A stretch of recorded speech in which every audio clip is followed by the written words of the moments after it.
भाई देखो, नेटफ्लिक्स ने शायद ठान लिया है अपने व्यूअर्स को खराब कंटेंट दिखा के बोर करने का।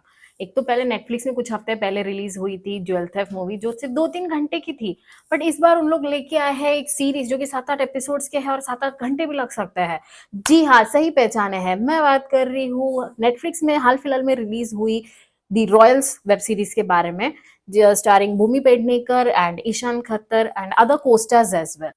इस सीरीज में मैं स्पेसिफिकली बात करना चाहूंगी भूमि पेडनेकर के कैरेक्टर में। भाई मतलब जो आधा टाइम तो आधा क्या, मोस्ट ऑफ द टाइम उसका मुंह पूरा सीरीज में खुला ही रहता है because of the things she did to her face, lip fillers, Botox, पता नहीं क्या क्या करके रखा होगा। बट ये एक पहली एक्ट्रेस थी जिसका, जब मैंने उनके film choices in the start में देखा था तो मुझे लगा था कि इनका करियर का ग्राफ एकदम ऊपर जाएगा।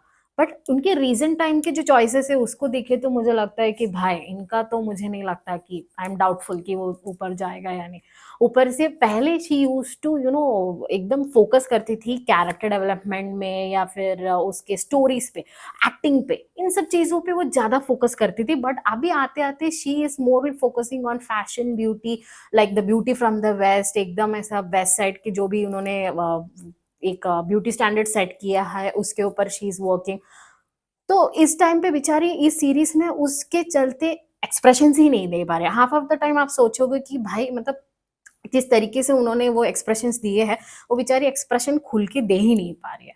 और साथ में जिस तरीके से लोग ने लीड्स को दिखाया है, ईशान और अपनी भूमि पेडनेकर का, वो तो मैच भी नहीं करे, एकदम टोटल मिसमैच लग रहा है। बिकॉज एक तो उनका एक्सप्रेशन, मुझे तो ऐसा लगता था कि ये सीरीज में अगर भूमि पेडनेकर की जगह पे सम गुड या फिर एक न्यू पर्सन को भी अगर उन लोग एक चांस देते to give a better expressions तो शायद ये थोड़ा और बेटर रहता in case of expressions rather than the story. Because story तो वैसे भी मुझे नहीं पता कि किस लेवल पे जाती है, स्टोरी इसमें है ही नहीं, मोस्ट ऑफ द टाइम मैं बोल सकती हूँ स्टोरी इसमें है ही नहीं। ये सीरीज जो है आपको ऑल्ट बालाजी वेब सीरीज इसके एक प्रीमियम वर्जन देखने को मिलेंगे। कहने को तो ये स्टोरी है फैमिली के बेस्ड पे, बट इसमें फैमिली स्टोरीज तो कुछ है नहीं और आई विल सजेस्ट कि आप इस सीरीज को फैमिली के साथ तो ना ही देखें।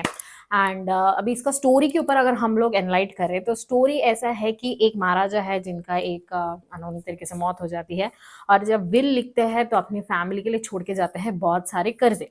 और दूसरी साइड में अगर हम देखेंगे, सोफिया नाम की एक लड़की है जिसका कैरेक्टर प्ले किया है भूमि पेडनेकर ने, जो एक कंपनी की सीईओ है और उनकी एक नया एक स्टार्टअप होगा रॉयल बीएनपी, जिसमें नॉर्मल लोगों को उन्हें कनेक्ट करना है अपने राजा महाराजाओं के साथ, so like they can be coming to a common face कि रॉयल्स की लाइफ कैसे है, वैसे कॉमन मैन उनकी लाइफ को देख के पता करें। जी हाँ, बीइंग अ सीईओ इसमें काम की बात तो मुझे बहुत कम ही लगती है जितना उन्होंने किया है। स्टोरी मतलब उसमें स्टोरी में ऐसा होता है कि काम की बात तो बहुत कम ही होती है, जितना है उसमें जहाँ तो मुझे अडल्ट सीन्स ज्यादा दिखते हैं इसमें। और बाद में क्या होता है कि एक राजकुमार को, मतलब उनके बेटे को उसका रिस्पॉन्सिबिलिटी लेना होता है। बट ये जो राजकुमार है आधा टाइम तो अपने घोड़ों से ज्यादा प्यार करते हैं, प्रजा गई भाड़ में, उनको उससे फर्क पड़ता ही नहीं है, उनको अपनी लाइफस्टाइल एकदम लाविश में जीना है। वैसे वैसे एक एंगल्स दिखाया है और इस सीरीज को थोड़ा और खींचने के लिए और डिफरेंट एंगल्स भी दिखाया है, जिसमें एक सेम कैरेक्टर लव स्टोरीज है और साथ में एक औरत है जिसको एकदम ऐसे दिखाया है कि she is into another man, मतलब उनको फर्क ही नहीं पड़ रहा कि रॉयल्स है कि हम क्या कर रहे हैं, एकदम नॉर्मल बोल दिया तो एक जेंजी टर्म्स में रिलेशनशिप को डिफाइन करने का एक वेब सीरीज जैसे ही मुझे ये लगा। कुछ अलग से इसमें देखने को कुछ मिला ही नहीं। और इसमें बहुत सारे ऐसे भी सीन्स हैं, मतलब ऐसे हो जाएगा कि ना एक अडल्ट सीन्स के बीच में आपको थोड़ा सा स्टोरी मिल जाएगी।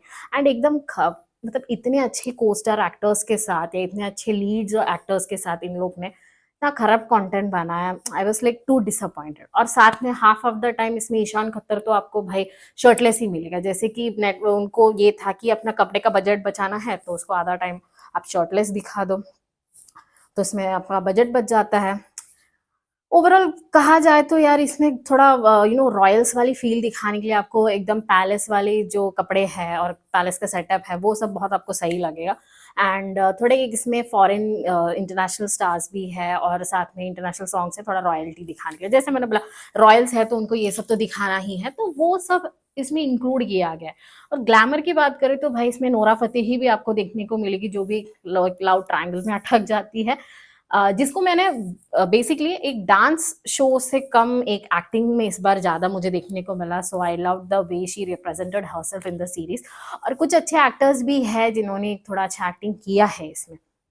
बात करें अगर ओवरऑल मैं अगर इस सीरीज़ को रेटिंग देना चाहूँगी तो I will give it 1 out of 5 because देखो स्टोरी इन्होंने तो प्रॉपर्ली डेवलप किया नहीं है, अनवांटेड ड्रामास हर जगह घुसा के रखे हैं और एडल्ट सीन्स तो बहुत ज़्यादा है इसमें।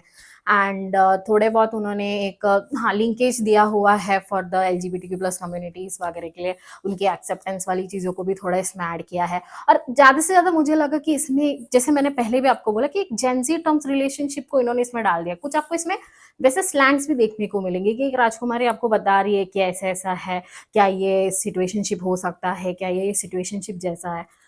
मतलब एक ऐसा लगेगा कि टोटली जेनज़ी किसी किसी जेनज़ी बंदे ने उसको उठा के एकदम रॉयल्स के साथ थोड़ा स्टोरी ब्लेंड इन करके आपको सीरीज़ दे दिया है। That's it. सो होप आपको ये वीडियो रिव्यू पसंद आया हो और अगर आपको ये रिव्यू पसंद आया है तो प्लीज़ आप लाइक, शेयर और कमेंट करें एंड मिलते हैं एक नए रिव्यू के साथ। तब तक के लिए टेक केयर, बाय-बाय।